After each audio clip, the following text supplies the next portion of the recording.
윤석열 정권에 남아있는 나날.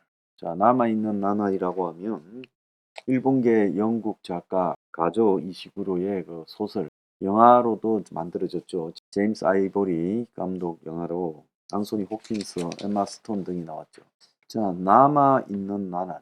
윤 정권에 남아있는 나날은 얼마나 될 거냐. 상식적으로 보자면 한 4년, 5개월, 20일 정도가 남아있을 걸로 보이지만은 실제적으로 남아있는 날은 또한 다를 수 있다라고 보입니다.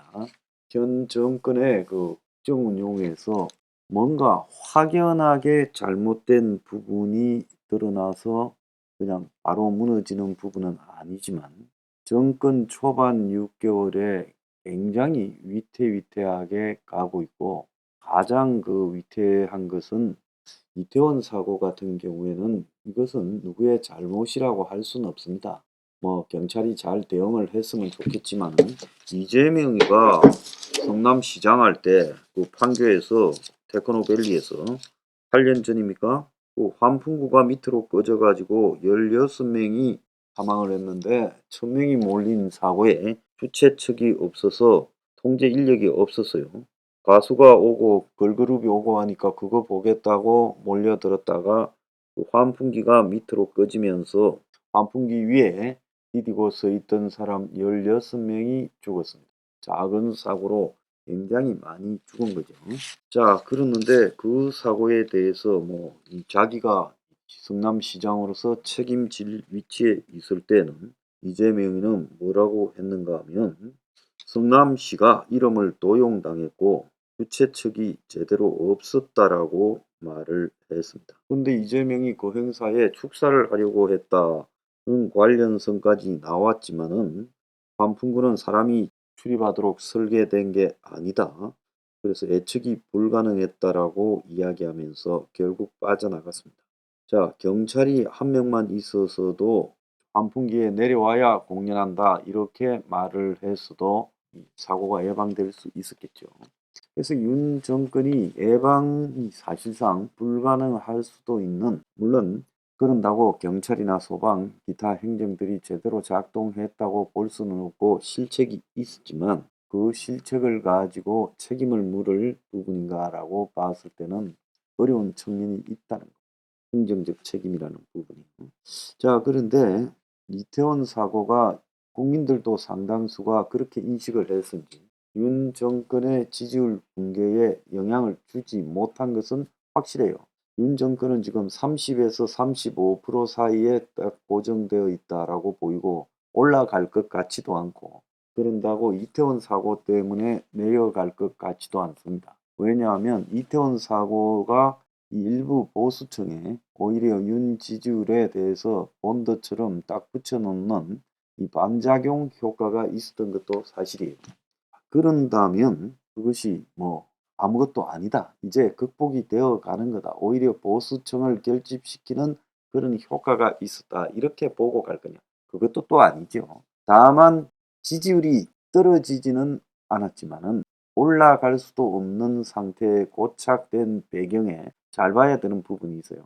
20대 30대의 지지율이나 중도층의 지지율은 윤 정권에서 이 사건으로 좀 더 실망을 했다라는 것도 부인을 하면 안 돼요.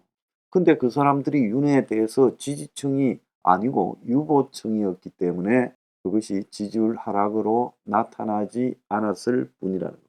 그래서 윤 정권의 확장성은 이번 이태원 사고로 거의 소멸되었다라고 봐야 된다. 그러면 이 사건의 가장 좋은 것은 이유와 어쨌든 빨리빨리 책임지고 불을 꺼버리고 가는 것이 제일 좋은데, 야당이 계속 잔불을 살려가려고 하고 있고 그 속에서 이 공격하는 야당과 좌파 세력의 에러가 발생하고 있지만, 그럼에도 불구하고 윤 정권의 데미지도 그 이상으로 발생하고 있는 것은 사실이고, 거기에는 안행부 장관이나 경찰청장 같은 사람들의 일처리 방식, 물러난다고 명확하게 말을 하되 사태는 수습하고 가겠다고 그렇게 했어야 되는데 책임 전가하거나 말 실수를 하거나 이런 일들이 지금 보여지고 있어서 이것이 계속 잔불로 끝없는 정쟁과 소모전 형태로 가고 있다. 자, 이런 상황에서 버텨가는데 무능한 정권이라는 인식은 더 확산되어 갈 거라고 보이고요. 여기서 대형 스캔들 한 방이 터지면 무너질 가능성이 매우 유력하다. 개인적으로 저는 그렇게 보고 있습니다. 왜 그런가 하면 이 정치적으로 지지라는 것은 그 정권을 적극적으로 지지해야 될 이 명분을 갖다가 던져줘야 돼요. 근데 적극적 지지가 아니라 상대 좌파 진영이 야당이 공격하니까 그래도 뭐 큰 잘못 없는데 정권에 대해서 사고 때문에 모든 책임을 져라. 그건 부당하다. 뭐 이런 정도의 옹호 수준이라는 거예요. 근데 윤 정권의 도덕성과 관련되거나 국가 지도자로서 통치와 관련되는 부분에서 결정적 하자 요소가 발생하면 그야말로 나중에 바로 무너져 버릴 수가 있다라는 거예요. 그래서 지난번에 야당이 시끄럽다가 지금 이 계속 물밑에서 확대되어 가는 형태인데 술자리 파동. 거기서 저는 대통령이 밤에 술을 먹을 수도 있다.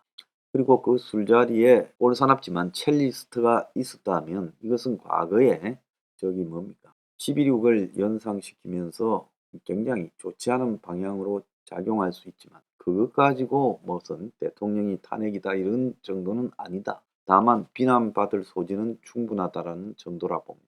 근데 이것이 만약에 김현장과의 술자리였다. 이렇게 되면 첼리스트가 있든지 없든지 빠든지 아니든지 설사 안가에서 김현장과 술을 먹었다 하더라도 그것은 저는 정권이 유지되지 못할 거라고 보고 있습니다. 그래서 김현장으로 상징되는 기득권의 브로커 집단과 대통령이 밤에 만났다면 이건 심각해지죠. 그래서 중요한 것은 김현장과 밤에 만났느냐는 그것이 핵심이지 뭐 그 외에 나머지 부분들은 부차적인 부분이라. 그래서 대통령이 밤에 술자리를 한다라는 이야기들이 여기저기서 나오고 있고 자 그런 것들을 통해 가지고 지금 만약에 그 상대가 김현장이었다 아니면 재벌이었다 하더라도 감당할 수 없는 사태가 벌어질 거라고 봅니다. 오늘 아침에 중앙일보에 보면 최근 우연히 만난 윤석열의 서울대 법대 후배는 성열이 형은 어떤 문제든 단칼에 해결하는 능력이 뛰어나다라고 말하고 내각에 생동감 있는 장관이 늘고 대통령실이 홍보도 잘하면 분명히 지금보다 잘할 것이다. 이렇게 말했다는 거예요. 대통령을 성렬이 형이라고 부르는 이들은 이처럼 그의 윤회 리더십에 찬사를 보내는 사람이고 지금까지 지켜본 경험으로 그를 믿는다고 한다. 그런데 그 성렬이 형의 경험은 양날의 칼과 같아 그를 가까이서 볼 기회가 없던 사람에게는 통하지 않으니 말이다. 당장 윤 대통령의 가장 중요한 파트너인 국민의힘 의원들이 그렇다.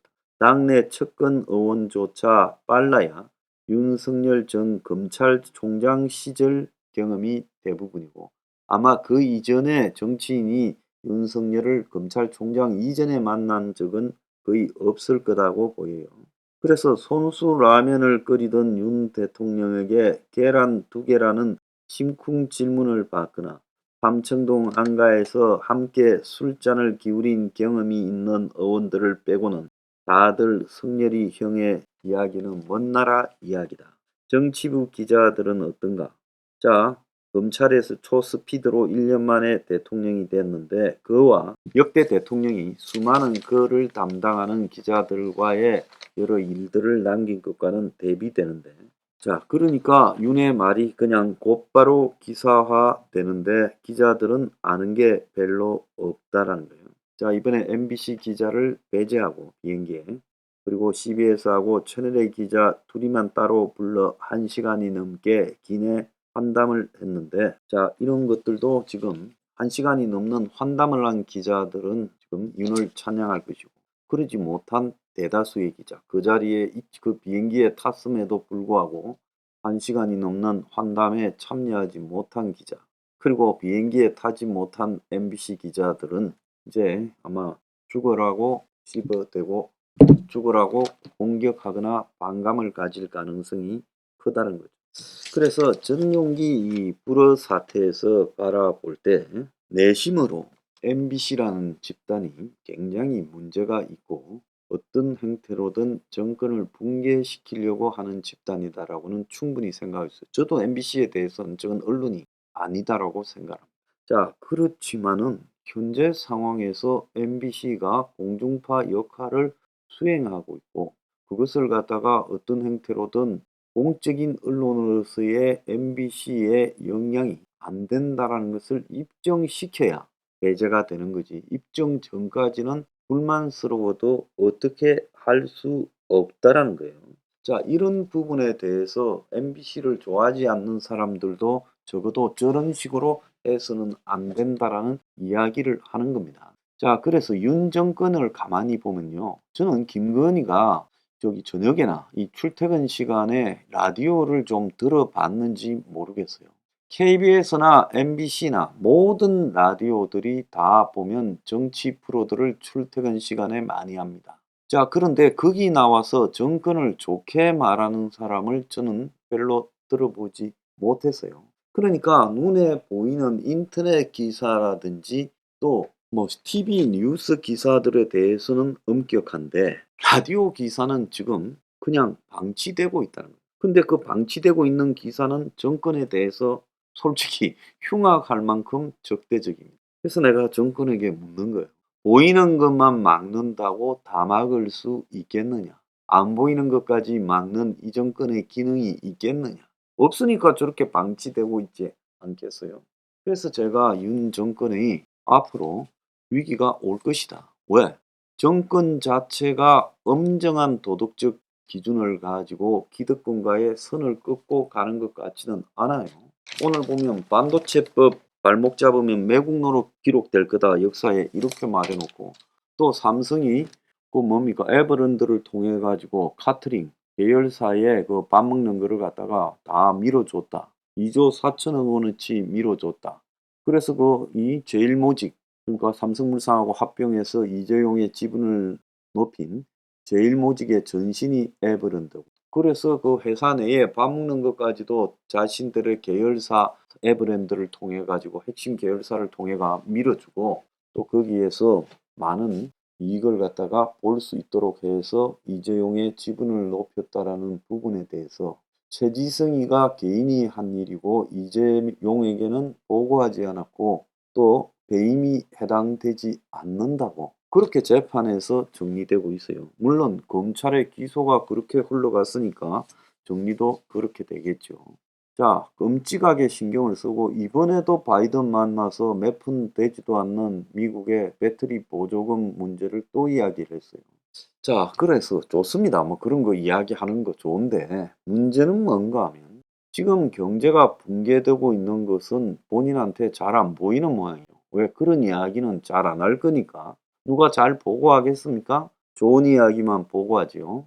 그래서 경제 붕괴가 오면 막을 수가 없다라는 것은 분명합니다. 주위에 신경을 쓰고 있고 이해하고 있어도 막기는 어려운데 별로 신경도 안 쓰는 것 같으니까 그리고 이 정권에 뭐 재경부 장관이나 한국은행장이나 금감위원장, 금감원장이 제대로 신경 쓰는 것 같지도 않아요. 위에서 그러니까. 자, 그런데 터지고 난 이후에 국민들이 그냥 중산층 상당수가 하위층 빈곤층으로 전락할 건데 그때 정권에 대한 평가가 어떻게 나올 건가는 지금 정권이 어떤 말과 어떤 입장으로 국민 대다수를 포용해 가는가에 관련이 있다는 거예요. 지금 그렇게 중산층 대다수의 이 중하위층 국민들이 뭐 90%는 되지 않겠어요? 그 사람들을 포용하고 그 사람들이 위한 정치를 해가다가 경제가 붕괴되면 뭐 정권이 어쩔 수 없었던 문제지 뭐 세계적으로 그런데 정권이 뭐 할 수 있는 게 뭐가 있겠느냐. 다만 이런 지금 빈곤층으로 전락한 사람들을 위한 대책이라도 잘 마련해 주기를 바란다. 그런 것도에 신경은 쓰는 것 같더라. 그렇게 넘어가지는 겁니다. 그런데 지금 이런 상태에서 경제 위기를 맞게 되면 아마 급속하게 정권 지지율이 한 자리 숫자로 떨어질 수도 있다는 거예요. 내가 배가 고프고 나면 보수고 숙골이고 필요 없는 겁니다. 그래서 평소에 잘해야 경제 위기가 와도 버틴다는 거예요. 그래서 제가 봤을 때 지금 정권에 남아있는 날들이 지금 이런 수준으로는 앞으로 얼마 안 남았다. 겉으로 지금 이태원 사고에서 벗어나서 지지율이 흔들리지 않는다에 집착하고 안심할지 모르지만 제가 봤을 때 이것은 별 의미가 없는 이야기다. 원래 그럴 건수가 되지 못했다는 거예요. 핵심은 이번에 위기에서 또다시 당신들 수준은 그것밖에 안 된다라는 것은 노출시킨 것은 사실이다. 그래서 이런 것들이 고질적으로 잠겨 있다가 경제 위기가 터지거나 대형 게이트가 터지면 그때는 곧바로 회복 불능으로 바로 맛이 가버린다. 자, 내 말을 잘 기억하기 바랍니다. 과연 남아있는 나날들은 며칠이나 될까요? Revolution 21. Revolution 21. 내 나이 30 월세 30 코인빚만 300 서울에 온 지 벌써 10년 아둥바둥 버텼지만 여전히 난 반지 하에 제왕 곰팡이 연문제약 내 미래는 깡통망통 완전히 폭망 고시원 창문만큼 작아진 내 꿈 연애 결혼 내 집 모든 게 헛꿈 1년 전 떠난 여친 울며 말했지 같이 써봤자 평생 가본 게 꼭꼭꼬라지 Revolution 21. 가바후스 700 나도 소유주 Revolution 21. 가바후스 700 나의 소주 택시기사 우라부지 마트 캐셔 울어무니 우리 집안 다 털어봤자 후줄 그래 개선민 내 미래 거기서 팍 끝난 거지 팍더 이상 노력 따윈 괴물이 스펙 찾아서 말리 비오는 날 알바 잘려 맨날 학원 날 개쳐 발려 밤비 내리는 양화대교 홀로 걷고 있을 때 현수막에 아로 새겨진 평당 700짜리 아파트 다같이 소리 질러 혁명 21 Revolution 21. 가바후스 700 나도 소유주 Revolution 21. 가바후스 700 나의 소주 You and I, we live together in the house. Brand new day, and your dream had just begun.